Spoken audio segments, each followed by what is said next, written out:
Hey, what's up? GW coming to you live. Another YouTube review. You guys probably figured that, right? Today we're going to be just going over the 1972 Bob Clark film, Children Shouldn't Play with Dead Things. Now, a couple things about this picture. One, that it was released, like I just said, in 1972. There's been a lot of restoration committed to this film. And if you guys haven't seen this, this is a kind of an interesting horror film, but it has some comedic elements in it, some of which do not hold up to today's standards, obviously. But for those of you who didn't see it, let me go over the plot.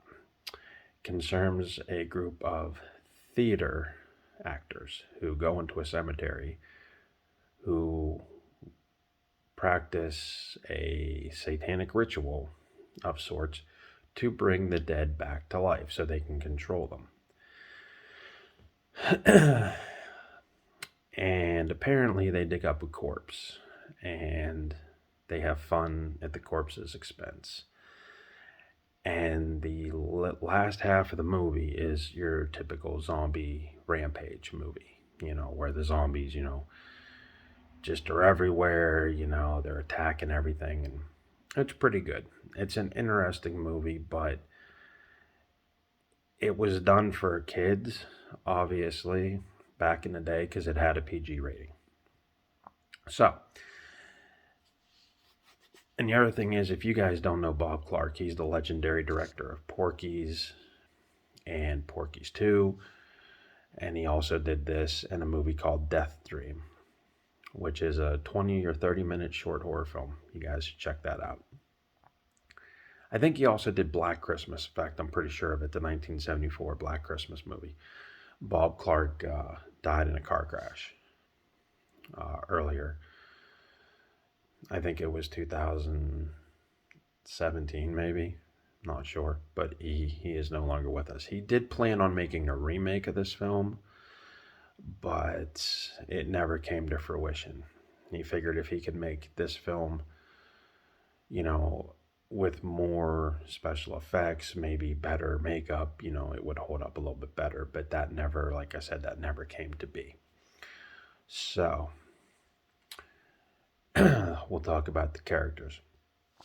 Alan is played by Alan Ormsby, and he plays the leader of the theatrical troupe, who very sarcastic, very ignorant sort of individual who has the idea to dig up the zombie and have fun at his expense.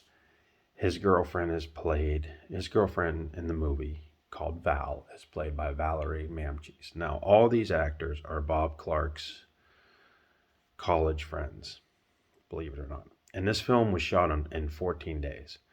So if you look at the film, I mean, it's pretty well done. The character of Jeff is played by, surprise, surprise, Jeffrey Gillian. Anya is played by Anya Ormsby. Interesting. We got a husband and wife duo working on this film. And we got Paul, played by Paul Cronin, and Terry, played by Jane Daly. Now, this film slightly goes under the radar because like I said, it's not as popular. It gained cult status, and it's one of the first horror comedies there was. But as far as comedic elements, the only thing that I saw is that rude sort of commentary or comedy where they dig up this corpse and they have Alan, the character of Alan uses the corpse for his own sick amusement. And the end of the film, like I said, when the zombies come up rampaging, that basically, he gets what he deserves in some respects. There's not a lot of gore in this film. It's just, blood splatter, and maybe, frightening zombie attacks. But it is worth noting because this film, believe it or not, in November is getting a 4K 40th anniversary treatment. So just wanted to preview it before it did become on 4K. So It's definitely a little teeny tiny little missed, sometimes glossed over horror film. And when you look at what was done in 14 days with this picture on a budget of $50,000, well, it did pretty well. This film is also notable for, excuse me, allergies.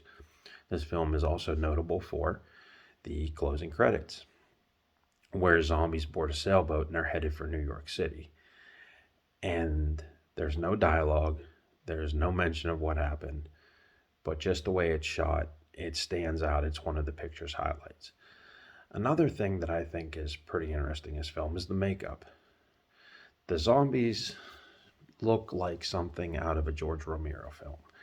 So you can tell where all the budget money was spent. And the actors, they do pretty well. They do a pretty good job of moving the story along. But in the films, one of the film's not so bright shining stats is the fact that up until the last 20 minutes of the film, you're treated to just dark graveyards and sick jokes directed toward a corpse. It really moves at a slow pace until the last 20 minutes of the film, in which case the zombies explode and blah, blah, blah, blah, blah. And then you have your typical Night of the Living Dead scenario where, they're trying to get off this island and, basically get out of there. Um, the other thing with this story is the thing that holds this thing from being a 2-second movie is the fact that every sick joke that Alan makes toward the corpse, or every half-cocked idea that Alan has about the character of Alan has about what he wants to do. He threatens the rest of the cast, Val, Jeff, Anya, Paul, and Terry with their jobs. And at some point, they just decide to say to hell with it. They're going to get off at the end of the movie and try to escape, proving that people can only take so much, and that's true with life. You think about it, like I know somebody who has to work 1 to 2, sometimes 3 hours of overtime, at their job. And the thing is, that might work, for maybe a month straight, but you start pulling that for the whole year. People do get tired and they reach their breaking point. And that's what you kind of see, the same type of thing. So, but it is interesting to note that this is one that, like I said, not a lot of mainstream media know about because it was released with little fanfare. And like I said, a remake was discussed. And I think this film would actually benefit from a remake because the only film I've seen like it is Full Moon's The Dead Hate the Living, which took the same idea of a corpse. They put a legitimate corpse in a real movie in that movie, and it came back and it started just, getting its revenge. And I think the moral is, that this film had it right with the title. Children should not play with dead things because bad things will come around. And that's what this film's about.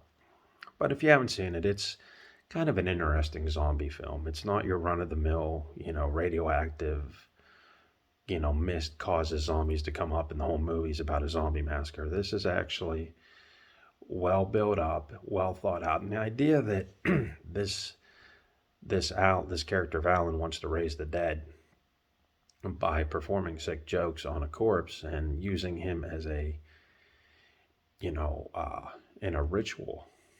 It's pretty interesting stuff. So I just wanted to give you my thoughts on that movie and tell you it's one of the better zombie entries if you have the time. Like I said, the first half of the movie moves slow, but then when you get to the zombie rampage, and you know what? It's not really that bloody, and there really isn't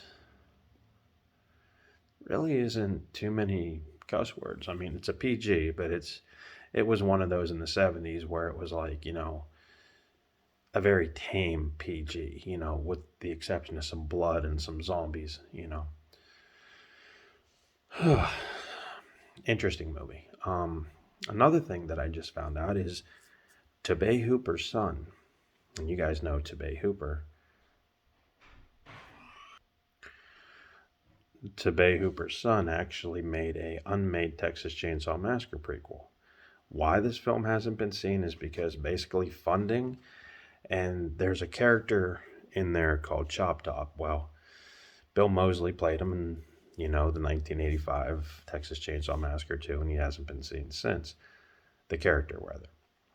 That is because of legal issues, the movie was shelved. But there is a trailer online. I just watched it, and it looks pretty interesting, especially if you like those films, because Chop Top is the brother of the hitchhiker in the 1974 version. Well, they actually meet. So there's a trailer for an unmade movie on there. So definitely check it out.